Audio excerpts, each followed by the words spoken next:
So let me maybe hand it over to the audience. Would you guys like to ask about anything, Stefan? Yeah, thank you. Thank you very much for coming out. Maybe a bit of a challenging question. Now, living in a time where obviously institutions are getting rid of a lot of academics, where the classrooms get bigger and where particularly tutors, so the casual workforce, is not getting paid for consultation or for anything outside this 1 hour of tutorial with a bit of time associated to that. And given that you have portrayed, I find, a particular kind of student that I believe, or I agree with you, that it is most on the student to recognize all those things, but we're already telling them what we expect of them. So we're quite clear on this. Subject learning guides, at least the first tutorials, the first lectures, they know exactly this is what we want from you. You're supposed to be tentative. We might not go into as much detail about drinking water, but we're trying to tell them all of this. And I agree with you that we should spend a lot of time with them. But so I'm asking you now, as a tutor myself, what is the practical thing that I can take away with it? And I'm not sure I believe that saying to my students for an hour, thank you for being here, is what also prepares them for the workforce, where an employer might not say that to them every day. So could I hear your thoughts on maybe that? Yeah, there's a lot of questions in there. I'm sorry. No, that's good, yeah. Well, let's just take the first one about the current climate of the university, because we're suffering exactly the same at the University of Tasmania, and I don't think there's a university around Australia that isn't suffering under the weight of the over-casualisation of the workforce and being expected to do too much, plus losing a lot of colleagues around us. And I think that we lose a lot if we allow that situation to put us into the state of being a victim and carry on with a lot of victim mentality where we feel totally powerless in the situation. So I think one of the things that we do have power over is our attitude towards that, and to see how destructive to our health and to our sense of collegiality that an inner attitude of that victim mentality is going to do, then we need to sort of take hold of something that we do have control over. And the thing that I think we have a lot of control over is our attitude to that and what we're going to do about that. And then the second thing is, I didn't really want to portray a very simplistic view of what we do with our students, because a lot of the time I don't, yes, I do think that strategies are really important, but it's not so much about our expectations of them that's going to really change them as much as our valuing them as people and as our relationships with them and then our relationships with our colleagues. So if I could think of one take-home thing that you could do, I think it would be to value relationships rather than tasks. So that at the moment we're under this whole pressure about performance and performance objectives, but that's really scary with where that goes into the classroom and what that looks like in the classroom of just getting in and getting out and churning out students and churning out grades and marking as quickly as we can, because we're just drowning underneath the weight of what's expected of us. And I would sort of really bring it back to what kind of relationship do I have with my students, and that's what really counts for our students' learning, because if students have a strong relationship with their tutor, they will learn. But if the tutor's just in there to go and just kind of go and perform, they won't learn, they'll shut down. So may as well not be there. May as well be in that long list of people who are leaving. Yeah. Okay. That's a short answer to a complex question. Anyone else can think of a spot? Hi there. I have a question around multicultural learning environments. Yeah.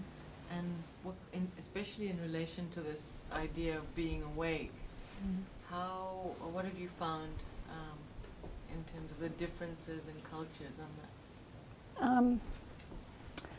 I think that there's two main answers to that question. The first one is that the international students, I know there's a few of them here, so they'd probably be able to answer more clearly than I would. They find this a little bit harder to take because they come into the learning environment really wanting just to get the material and to really focus on what's expected and to have really clear boundaries around that. So sometimes my awakeness kind of takes them off on a tangent. They want to keep getting back to the tangent. And then it's not until they start sort of struggling with the amount of work that they've got going on that can be relevant. So if I was to only have international students, it would be the timing that I would bring this to them. And it might be linking it more to their culture and what they know about. The second thing is about gratitude, though, and its relationship, where a lot of students from international students know this much more than I do, or much more than we do, because it's part of their culture, it's part of how they've been brought up, is to respect their teacher and to express that gratitude. Perhaps it's become over-ritualised, and that needs to be unpacked as well. But they feel more at home and more comfortable in environments where the teacher is, where students are expressing more gratitude to their students, because that's what they have been brought up to expect. And I know that from having taught for a year in Thailand, where there's so many layers of expressing gratitude to the teacher, that when Thai students, for example, come to Australia, it's very disorienting, the kind of lack of respect or lack of gratitude that is in place. And so they go, oh yeah, I remember this from my culture. Yeah. I'd like to ask you about the future, if I can, because you've got some projects coming up. What are you focusing on? Well, my next project after my book is that I'd really love to focus on PhD students and the supervision experience, because I did some work at ANU and at UNSW with PhD students looking at this whole interrelationship between thinking and thanking. That's Heidegger, I think. Yes, it's Martin Heidegger, yeah, and not only Martin Heidegger, but in what he's highlighting is this etymological link between thinking and thanking, so that thinking and thanking came from the same word, which was thonk. And so what I'm sort of extrapolating from that by saying that when we thank while we think better.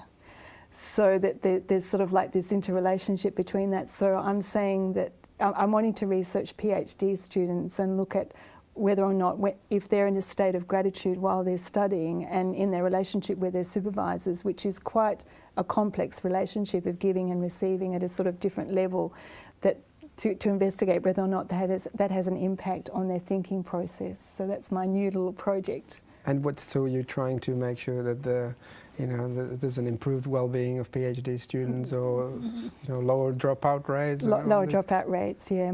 Higher completion rates, but most importantly, once again, that the relationship between, that they have a functional relationship with their supervisor, because often there's that power dynamic, and there's not necessarily the skills needed to negotiate when things are complex, or when they need some more help, or when they aren't getting the kind of help that they need. So working out strategies to actually not necessarily only about gratitude, but learning about what lack of gratitude, what ingratitude does, and to have them investigate strategies for that. I think that'll be very valuable.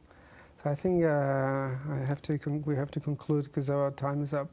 But thank you again very, very much for coming out and sharing your insights that I'm sure we'll all take to the classroom, and hopefully it'll improve our learning and teaching experience. So if you can please join me in thanking Kerry for very interesting thoughts. And I would like to wish you all the best for all your future projects, and hopefully we'll get to work together again sometime, or you come and work with our PhD students. That'd be wonderful, yes. Thank you. Thank Kerry. you.